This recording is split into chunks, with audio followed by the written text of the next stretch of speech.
Sir एक प्रश्न असा देखील आहे, अधिवेशन सुरू होत आहे आणि आजच्या सामन्याच्या अग्रलेखात देखील तुम्ही हा महत्त्वाचा प्रश्न मांडलेला आहे की दुर्योधनाचा अहंकार आणि विरोधी पक्षनेता नकोच. दोन्ही सभागृहातले विरोधी पक्षनेता जे आहेत त्यांच्याबद्दल प्रश्नचिन्ह निर्माण झालेला आहे. नक्कीच अधिवेशन सुरू होते, काय वाटतं? विरोधी पक्ष नेत्याशिवाय अधिवेशन चालवलं जाणं ही लोकशाहीची विटंबना आहे. विधान परिषद आहे, विधानसभा आहे, तुम्ही चर्चाही करायला तयार नाही या विषयावरती. हा कसला अहंकार? असा अहंकार दुर्योधनाला होता. हा अहंकार हे हिंदुत्ववादी आहेत ना, स्वतःला मानतात ना, मग महाभारतामध्ये अशा प्रकारचा अहंकार दुर्योधनाला होता. पांडवांनी 6 गावं मागितली तेव्हा दुर्योधन अहंकाराने म्हणाला 6 गावं सोडून द्यावं, सुहीच्या आग्रा एवढी जमीन मी तुम्हाला देणार नाही. त्या अहंकारातून दुर्योधन आणि कौरवांचा विनाश झाला. त्याच पद्धतीनं भारतीय जनता पक्ष, शिंदे गट वगैरे वागतायत.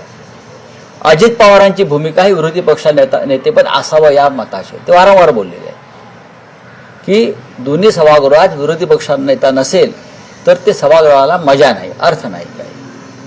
पण मुख्यमंत्री फडणवीस, शिंदे गट यांना विरोधी पक्ष नेता यासाठी नको की त्यांची सगळी लपतरं बाहेर काढणारा एक घटनात्मक पदावर बसलेला माणूस विधानसभेत येईल आणि त्याचं ऐकावं लागेल महाराष्ट्राला आणि देशाला.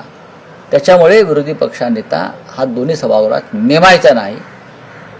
हे लोकशाहीचं विडंबन आणि विटंबन आहे. पण रावसाहेब, तुम्ही जितक्या प्रकर्षाने, जितक्या पोटतिडकीने आणि सामनामध्ये जो मुद्दा मांडलाय, पण असं दिसतंय की महाविकास आघाडीचे विरोधी पक्षातील नेत्यांनी आता हा कदाचित विषय सोडला आहे, कारण राज्य सरकार किंवा विधानसभा अध्यक्ष असे विषय दादच देत नाहीये. असे काल पत्रकार परिषदेतही काही तितकीशी जोरकस भूमिका लढवय्ये लोक असतात ते असा विषय सोडत नाहीत. एकटाही लढत असतो.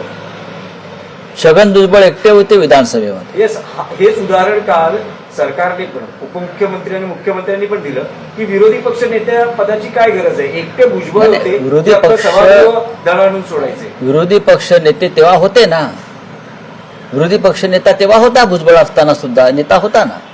काँग्रेसच्या राजवटीमध्ये कधी विरोधी पक्ष नेत्याचा अपमान झाला नाही. विरोधी पक्ष नेता नेमलेला आहे. संख्याबळ न पाहता पवार साहेबांनी, यशवंतराव चव्हाणांनी, वसंतराव नाईकांनी, वसंतदादा पाटलांनी विरोधी पक्षनेता हा नेमलेलाच आहे दोन्ही सभागृहामध्ये. पण विषय सोडून चालणार नाही, विषय लावून धरला पाहिजे, हे विरोधी पक्षाचं काम आहे. चला हो गया.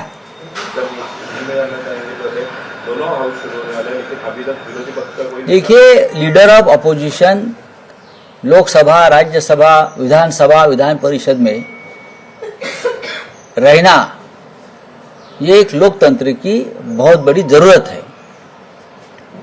लीडर ऑफ अपोजिशन यानी नेता प्रतिपक्ष के बिना किसी भी सदन को चलाना ये लोकतंत्र की मजाक है. महाराष्ट्र की सरकार, फडणवीस सरकार, 3 सत्र हो गए अब तक विधानसभा में और विधान परिषद में नेता प्रतिपक्ष की नियुक्ति को मान्यता नहीं दे रही. ये क्या चल रहा है इस देश में?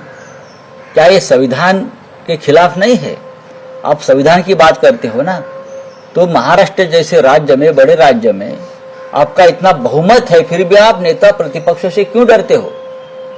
तो ये मैं मोदी जी और अमित शाह जी और राष्ट्रपति जी को एक आह्वान करूंगा कि ये जो मामला है ये लोकतंत्र के लिए, देश के लिए ठीक नहीं है. चलिए.